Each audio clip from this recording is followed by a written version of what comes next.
Shine class 10 के बच्चों, आज हम इस वीडियो में सॉल्व करने वाले हैं एस चांद बुक जो कि लखमीर सिंह जी ने लिखी है, चैप्टर नंबर 4 के मल्टीपल चॉइस क्वेश्चंस। और ये जो क्वेश्चंस है आपको पेज नंबर 111 पर मिल जाएंगे आपकी एस चांद की बुक में। बच्चों, अगर आप लोगों ने अभी तक मेरे चैनल को सब्सक्राइब नहीं किया है तो जल्दी से मेरे चैनल को सब्सक्राइब कर दें और साथ ही रेड कलर का जो बेल आइकन है उसको हिट करना ना भूलें, ताकि आपको मेरे आने वाले अपकमिंग वीडियोज के बारे में टाइम टू टाइम पता चलता रहे।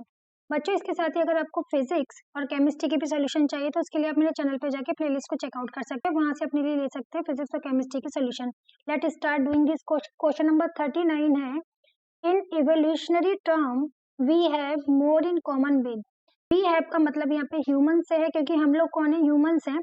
तो अगर इवोल्यूशन की बात की जाती है तो जो हमारे यहाँ जो कॉमन चीजें हैं वो किससे मिलती है? क्या वो चाइनीज स्कूल बॉय से मिलती है, क्या वो चिंपैंजी से मिलती हैं, क्या वो स्पाइडर से मिलती हैं, क्या वो बैक्टीरियम से मिलती हैं? तो आप देखेंगे कि चाइनीज स्कूल बॉय भी एक ह्यूमन हुआ, तो हम लोग अपने बारे में बात करें तो ह्यूमन हो गया। तो ये तो ऑप्शन हो ही नहीं सकता, चिंपैंजी स्पाइडर बैक्टीरियम में स्पाइडर जो आपका चिंपैंजी है वो आपका करेक्ट ऑप्शन होने वाला है। तो सही आंसर है चिंपैंजी, जिससे कि हमारी काफी सारी कॉमन चीजें मिलती है। फिर है question number 40, the human species of genetic root in. जो ह्यूमन स्पीशीज है उसका जेनेटिक रूट कहाँ से है? Is it from Africa, is it from America, is it from Australia, is it from Antarctica? तो जो हमारा जेनेटिक रूट है वो अफ्रीका से है हमारा, तो हमारा सही आंसर आने वाला है Africa. Question number 41, which of the following gas was not present in early earth atmosphere.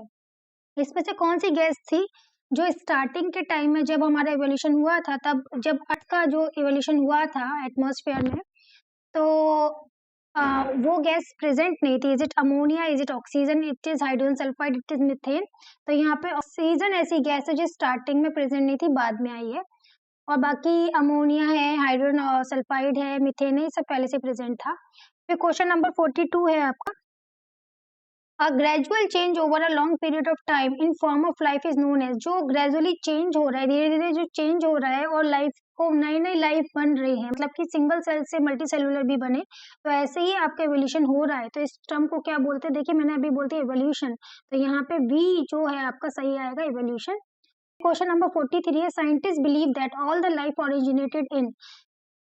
जो साइंटिस्ट लोग हैं उनका बिलीव है कि जो लाइफ का ओरिजिन हुआ वो कहाँ हुआ? Is it in sea, is it in soil, it is in ground, it is in air? तो ऑब्वियसली ये सी में स्टार्ट हुआ था, और हम बोलते हैं कि जो यूनिसेलुलर ऑर्गेनिज्म जो सबसे पहले देखा गया था वो सी में देखा गया था, तो यहाँ पे द सी आएगा। फिर 44 है, according to scientist apes have evolute from. जो एप्स हैं चिंपैंजी की तरह होते हैं, वो इवॉल्व हुए हैं। Are they mammals, are they amphibians, are they reptile, are they arthropods? तो यहाँ पर कौन सा ऑप्शन आपका ठीक आएगा? तो जो एप्स हैं जो इवॉल्व हुए रेप्टाइल से हुए हैं, तो यहाँ पे सी ऑप्शन आपका ठीक आने वाला है। चलिए मूव करते हैं क्वेश्चन नंबर 45 की तरफ। बच्चों, अगर आपके पास एस चांद और एनसीईआरटी की बुक नहीं है तो आप इस वीडियो के डिस्क्रिप्शन बॉक्स में जाके चेकआउट कर सकते हैं, लिंक अमेजोन का, और वहां से आपको अच्छे खासे परसेंटेज ऑफ में मिल जाएंगे एस चांद और एनसीईआरटी की बुक। चलिए क्वेश्चन नंबर 45 हम लोग यहाँ करते हैं। The theory of evolution of species by natural selection was given by. जो थ्योरी है इवोल्यूशन की और नेचुरल सिलेक्शन के तरीके से जो की जाती है कि नेचर जिसको सेलेक्ट करेगा वही जिंदा रहेगा, या तो आप अपने को इवॉल्व करें, नहीं तो नेचर सेलेक्ट कर लेगा। तो ये मैंडल ने दी थी, डार्विन ने दी थी, डाल्टन ने दी थी, कि लामार्क ने दी थी? तो ये जो ये थ्योरी दी थी evolution of species by the natural selection, ये बहुत ही फेमस थ्योरी है, और ये थ्योरी दी थी डार्विन ने, चार्ल्स डार्विन ने। फिर क्वेश्चन नंबर 46 है, the term father of genetics is used for the scientist.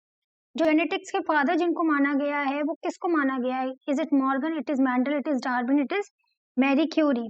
तो यहाँ पर जो ग्रेगर जॉन मैंडल हैं उनको फादर ऑफ जेनेटिक्स माना गया है, क्योंकि इन्होंने पी प्लांट के ऊपर अपना थ्योरी दिया था।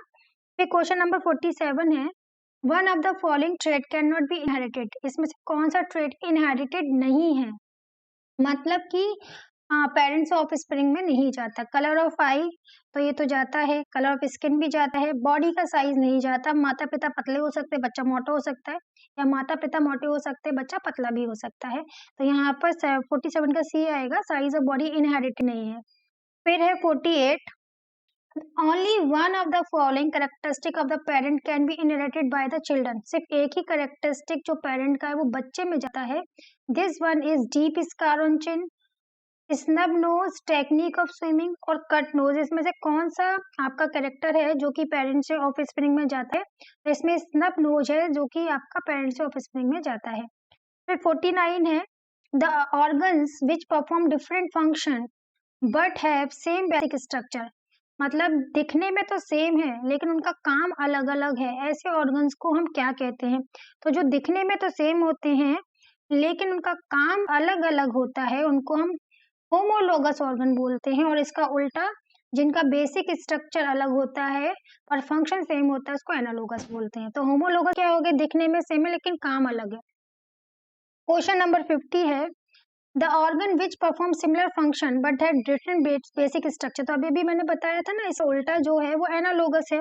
तो यहाँ पर 50 का जो बी वाला है एनालोगस वो सही आएगा, जहाँ पे बेसिक स्ट्रक्चर तो सेम, जो फंक्शन है वो तो सेम है लेकिन बेसिक स्ट्रक्चर डिफरेंट है। चलिए क्वेश्चन नंबर 51 की तरफ मूव करते हैं, बहुत जल्दी ये वीडियो भी खत्म हो जाएगा आपका। चलिए क्वेश्चन नंबर 51, तो यहाँ पे wings of an insect and four limb of a bird, जो कीड़े मकोड़े होते हैं, इंसेक्ट्स होते हैं, उनके विंग्स और जो वर्ड्स होते हैं उनके जो आगे के होते हैं फोर लिम्ब्स, वो क्या है? Are they analogous, are they analeptic, are they homologous, are they homophobic? तो ऑब्वियसली यहाँ पर ये एनालोगस है। कैसे हैं? एनालोगस है। तो चलिए question number 52, if the fossil of an organism is found in deeper layer of earth then we can predict that. अगर कोई ऑर्गेनिज्म है और उसका फॉसिल, फॉसिल का मतलब होता है जब वो मर गया तो जो उसके बचे कुछ अवशेष हैं वो हमको बहुत अंदर अर्थ में मिलते हैं, देन वी प्रिडिक्ट दैट। तो हम उस बात से क्या प्रिडिक्ट कर सकते हैं, क्या संभावनाएं लगा सकते हैं? फर्स्ट है the extinction of organism has occurred recently, या तो ये कि वो अभी अभी उस ऑर्गेनिज्म का एक्सटिंक्शन हो चुका है, मतलब वो खत्म हो चुका है। फिर है the extinction of organism has occurred thousand of years ago, या फिर हम कह सकते हैं कि उसको हजारों साल हो चुके हैं। तो बिल्कुल जो उसका एक्सटिंक्शन है वो हजारों साल पहले हो गया, तभी तो उसके बारे में हमको जानकारी नहीं थी और उसके फॉसिल्स के थ्रू हमने उसकी जानकारी निकाली है। क्वेश्चन नंबर 53 है which of the following statement is incorrect with respect to variation. इसमें से कौन सा स्टेटमेंट ठीक है वेरिएशंस को लेके? All variation in a species have equal chances of survival. Yes, जो भी वेरिएशन होते हैं स्पीशीज के अंदर उसमें इक्वल चांसेस होते हैं उसके सर्वाइवल होने के। फिर क्वेश्चन नंबर 54 है one of the following trade off the parent can not be passed on their future generation. माने कि इसमें से कौन सा करेक्टर है या ट्रेड है जो कि पेरेंट से फ्यूचर जनरेशन में नहीं जाता है? Is it cleft chin, is it pointed chin, is it square chin, it is broad chin? तो सारी बातें चिन को लेकर हो रही हैं, लेकिन कौन सा इसमें से करेक्टर है जो नहीं जाएगा? इट इज स्कार चिन, मतलब कि अगर उसको कोई दाग धब्बा है तो वो नहीं जाएगा। क्लेफ्ट चिन भी जा सकती है because it is a shape. Pointed और ब्रॉड चिन भी आ सकती है, लेकिन स्कार चिन जो होती है उस दाग धब्बे वाली चिन है, जरूरी नहीं कि पेरेंट के दाग धब्बे की चिन्ह हो तो वो ऑफ स्प्रिंग में भी जाए। तो ऑप्शन सी यहाँ पे ठीक होने वाला है। Question number 55, some dinosaurs had feathers although they could not fly. कुछ डायनासोर्स के पंख है लेकिन वो उड़ नहीं सकते, but birds have feather and that help them to fly. लेकिन चिड़िया के फेदर्स है वो उड़ सकती है। मान ली कि शेप सेम जैसा है, मतलब जो उसका आउटर फीचर है वो तो सेम है लेकिन फंक्शन अलग अलग है। In contest of evolution this mean reptiles have evolve from words. तो इसका क्या मतलब है कि जो रेप्टाइल्स हैं वो वर्ड्स के थ्रू आए हैं, या there is no evolutionary connection between reptile and birds, या फिर उन दोनों के बीच में कोई कनेक्शन ही नहीं है। फेदर्स आर होमोलोगस स्ट्रक्चर, या फेदर्स होमोलोगस है, या फिर words have evolve from reptiles, या जो वर्ड्स है उनका इवोल्यूशन रेप्टाइल से हुआ है। तो जो इन्फॉर्मेशन दी गई है उसके अकॉर्डिंग सही ऑप्शन है डी, जहाँ पे वर्ड्स का जो इवोल्यूशन है वो रेप्टाइल्स के थ्रू हुआ है। नाउ क्वेश्चन नंबर 56 के बारे में बात करेंगे। तो चलिए यहाँ पे क्वेश्चन नंबर 56 को लेके बात करते हैं। क्वेश्चन नंबर 56 है select the incorrect statement from the following. जो इनकरेक्ट स्टेटमेंट है उसको आपको सेलेक्ट करना है। Frequency of certain gene in a population change over several generation resulting in evolution. की जो फ्रीक्वेंसी है कुछ जीन्स के चेंज हो रहे हैं, मतलब जो हमारे क्रोमोसोम्स है या जीन्स है उनमें जो चेंज हो रहा है उसकी वजह से जो पॉपुलेशन है over several generation resulting evolution, जो उसकी वजह से इवोल्यूशन होता है। या फिर ये है reduction in the weight of an organism due to starvation is genetically control, कि जो उनका वेट में कोई भी ऑर्गेनिज्म है भूख की वजह से उसको खाना नहीं मिल पा रहा तो उसमें रिडक्शन जो हो रहा है उसको जेनेटिकली कंट्रोल किया जाता है, तो ये बिल्कुल गलत स्टेटमेंट है।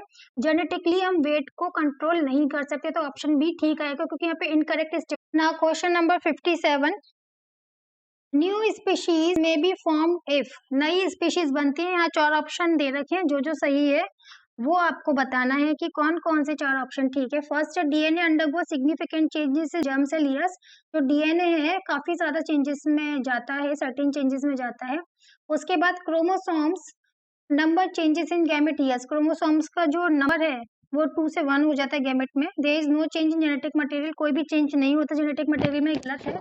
Mating does not take place, जो मैटिंग है वो नहीं हो रही है, ये भी गलत है। मैटिंग तो होगी भी तो ऑफ स्प्रिंग आएगा।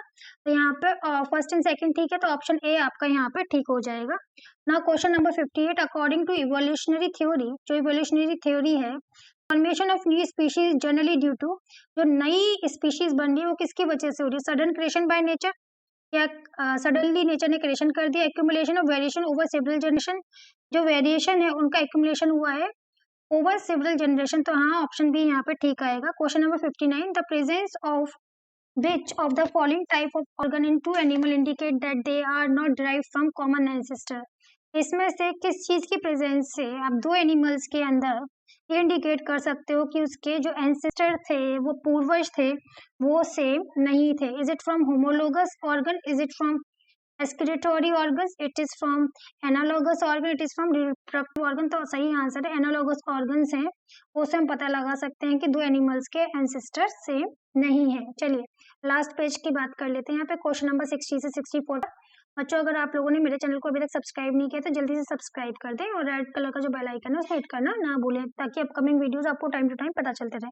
Question number 60, the presence of which of the following type of organ in two organism indicate that they are derived from same ancestor, ऐसी क्या चीज प्रेजेंट होएगी ऑर्गेनिज्म के अंदर जिससे हमें पता चल जाए कि उनके एंसेस्टर सेम थे? तो ऑब्वियसली देखिए, अगर सेम नहीं सेम थे तो ये डाइजेस्टिव ऑर्गन के थ्रू हम पता लगा सकते हैं। Sorry, not digestive, it is from homologous, क्योंकि सेम नहीं है वो एनालोगस से पता लगा सकते हैं, सेम है एंसेस्टर ये होमोलोगस से पता लगा सकते हैं। ऑप्शन डी ठीक हो जाएगा। Now question number 61, one the following has not been produced from wild cabbage, इसमें से क्या वाइल्ड कैबेज से नहीं प्रोड्यूस हुआ है by the artificial selection? It is kohlrabi, it is cabbage, it is spinach, it is kale. तो जो पालक है वो नहीं हुआ, बाकी सारे जो टाइप हैं वो एक तरह से कैबेज के ही टाइप हैं। 62 है, the fossil trilobites for originally, जो ट्राइलोबाइट हैं, जो फॉसिल हैं वो ओरिजिनली क्या है? Are they arthropod, are they invertebrate, are they reptile, are they ape? तो यहाँ पर सही ऑप्शन है आपका एन आर्थ्रोपोड, जो ट्राइलोबाइट है वो आर्थ्रोपोड है। Now 63, one pair of organs in the following animal are not homologous, इसमें से कौन सा पेयर ऑर्गन्स का होमोलोगस नहीं है? तो is it forelimb in human and lizard? It is forelimb in lizard and frog, ये होमोलोगस है। Wings in butterfly and bat, yes ये होमोलोगस नहीं है, तो ऑप्शन सी सही आएगा। 64, the wings of house fly and wings of sparrow are the example of, जो घरेलू मक्खी जो होती है उसके विंग्स और जो स्पाइरो होता है उसके विंग्स किस एग्जाम्पल है? Are they analogous, are they vestigial, are they respiratory, are they homologous? तो सही आंसर है they are analogous organ. Hopefully आपको वीडियो पसंद आया होगा, लाइक करना ना भूलें, साथ ही कोई प्रॉब्लम हो तो कमेंट के थ्रू आप ये बता सकते हैं। Bye bye everyone.